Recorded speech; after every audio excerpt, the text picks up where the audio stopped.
9 bikes, 2 classes, 2 tracks, and nearly 1,500 horsepower. First, the workhorses. On day 1, 5 superbikes under $20,000 would face off on Miller Motorsports Park's East Course. True to their more budget-conscious origins, all bikes were shod with Dunlop's Street Track Day Q2s. On day 2, the workhorse winner would advance to take on the 4 over $20,000 exotics on the West Course. True to the upscale nature of these machines, all bikes would get Dunlop D211 GPA race radials as we sought the fastest litre-class superbike of 2012.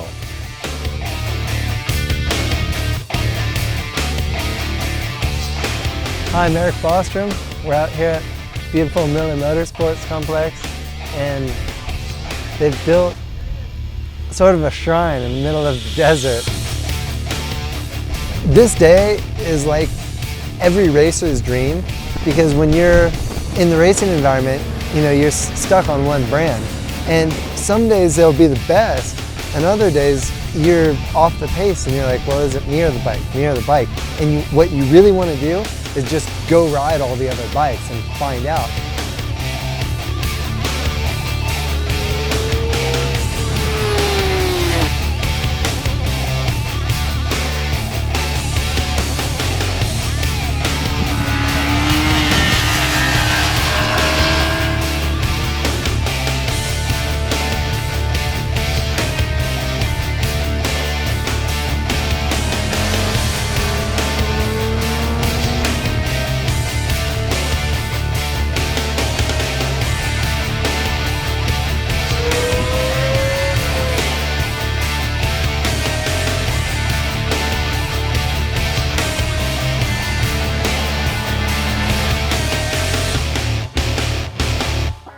Mark Cernicki, Cycle World's Associate Editor, and I'm out here in Utah at the Miller Motorsports Park testing workhorses and their inline 4-cylinder thousands, and running them through their paces. This track has technical corners, it has trail braking, great place to exercise trail braking and chassis stability.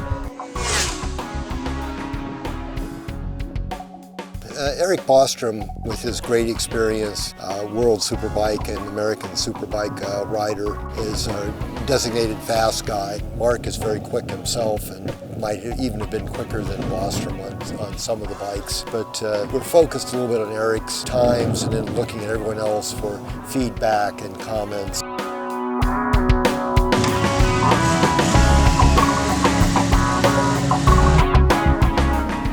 Everyone knows that it's really difficult to control 1000cc motor because there is so much inertia. So what they've done is they've tried to tame the beast, and they've went in all these different directions. And it's really hard to say like which one's better. One might produce a faster lap time on this track today, but it might be the loser on another track tomorrow. The sheer hot rod factor of the BMW, the motor is just so powerful. When you first take it out on the track, it whips your head back. It's just got so much like energy. So that's impressive. But then you start getting down to like the opposite side, which is the Yamaha. And it's so refined. It's almost like you're in a spacesuit because it's so smooth. There's just not a hitch in anything. The Honda was absolutely incredible with its balance. Like the package, it just was so inspiring. It gave you so much feedback. The Suzuki is very much a 600. It's so nimble and so fast that you just think that you could, like it almost doesn't fit in this classification. The Kawasaki's just got this insane electronics package on it that, makes the corner entries so smooth.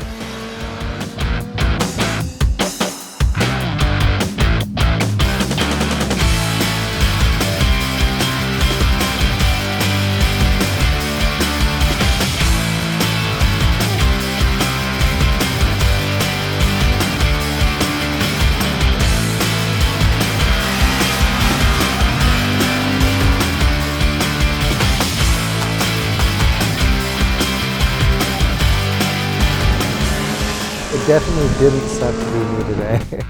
I got to ride everything under the sun just about. We went from the Honda to the MV to the EBR Buell race bike, and then finally the Aprilia and Ducati in that sequence. The MV was eye candy, really a fun sounding motor, revvy, fun to ride.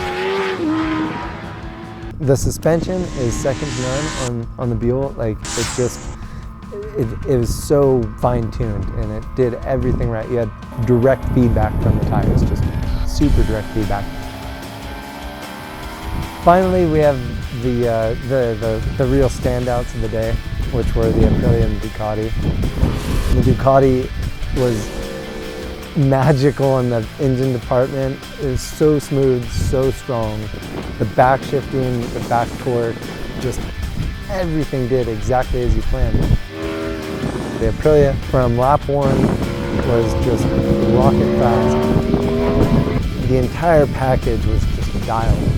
There was very little you would want to change, and that's the way it went. I mean, we just hardly touched a thing. It was a much different seating position than any other bike. It's very low, but very accurate, very sharp, and the motor is extremely strong. Very little bad you could say about either of those bikes. They're such a blast.